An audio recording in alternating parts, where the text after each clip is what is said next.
Game changer means to me the notion of doing something that hasn't been done before, thinking something that hasn't been thought before, trying something that hasn't been tried before, with an intent on achieving the result that you're looking for. So when I think in terms of game changers, I think in terms of those people that have the confidence and the curiosity and the vision to try something different. Probably one of the biggest things that inspired me was I was sitting on my couch in June of 2004 reading the newspaper, and I was reading about the recent passing of Ronald Reagan, and it just dawned on me that at that point I spent most of my life reading about history. And at that point I made a personal commitment, and that commitment was to either create history or participate in history, but no longer spend my time reading about the history that somebody else created. And so the first thing I did was when, as you may recall, President Reagan was lying in state in the Capitol. I hopped on a train, came down, waited in line for 3 hours to see him lie in state, because that was the first time in my lifetime that a president had been lied in state, so that people could come in and see. And so that was like the first step that I took in this effort to participate in history, and that very much led me to where I am today. I have a lot of advice. I think probably one of the most important things is to not worry about being liked, but worry about being effective.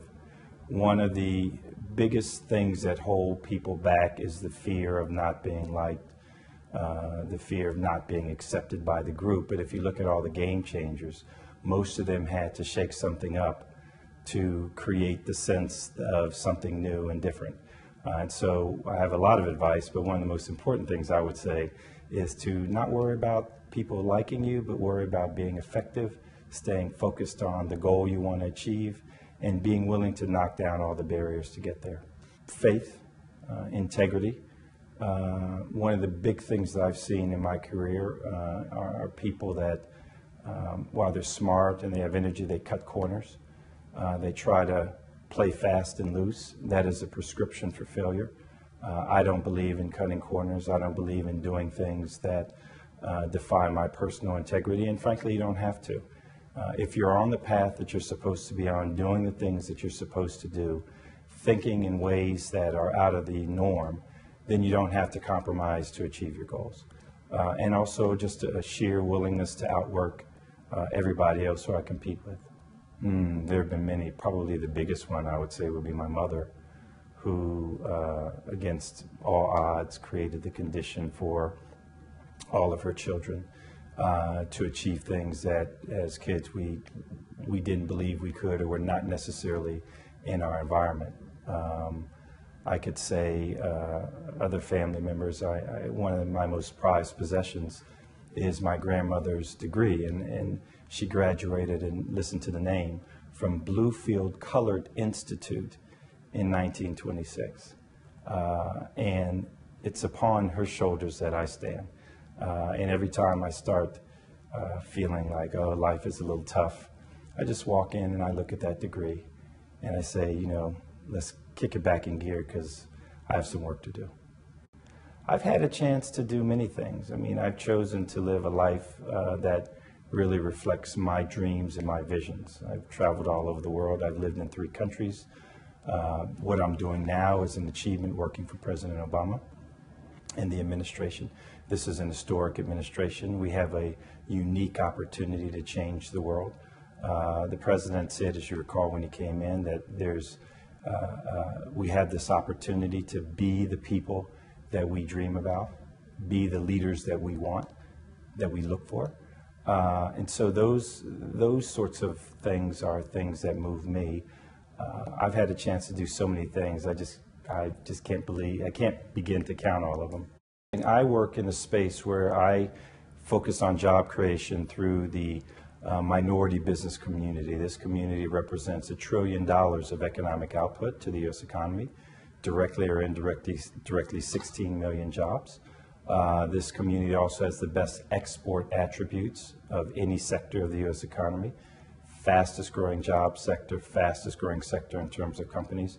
And as our nation moves towards a majority minority population, there are a lot of things we have to do to ensure that this business sector continues to grow and prosper. One of the big things is just really dealing with the issue of access to capital.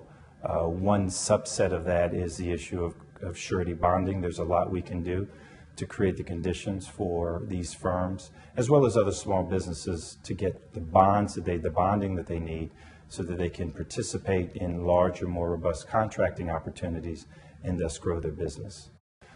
There are many things we can do. I would tell you that probably one of the most important things we can do is shorten the time between an idea and the commercialization of that idea. Around the world, there's tremendous competition. We are in direct competition with essentially everybody. No longer can we sit back on our laurels as a nation because we're the biggest economy and presuppose that we can focus domestically. The president was right to refocus our economy on an export orientation through the National Export Initiative. We have to continue to push hard to make sure that all companies think in terms of globalization. That's a critical component to the growth of our economy. But we have to do it in a way that really allows the innovativeness and entrepreneurialism, not just of the people that are in Silicon Valley, but also the people that are in Compton, who also have good ideas. You know, not just the people that may live in an area that is known to be a bastion of creative ideas, but also areas that are not known to be bastions of creative ideas, because there are also good ideas there. And really shorten the time between the time a person thinks of something and the time they can actually take that idea to the market. And that's one of the strengths of this economy. And frankly, as more countries become more competitively focused, that's going to be one of the biggest opportunities we have as a nation to remain competitive. My legacy. I don't really think much about legacy. I think that life is very much about taking what you have and making more out of it. I just want to continue. Every day I wake up saying, can I be better today than I was yesterday? Can I help somebody today that maybe I didn't help yesterday? Can I provide a sense of positiveness, a smile to someone who's having a bad day, a kind word to someone who needs motivation? Those are the things that really drive me personally. So I don't think in terms of legacy, I think in terms of life and living a life that's pleasing.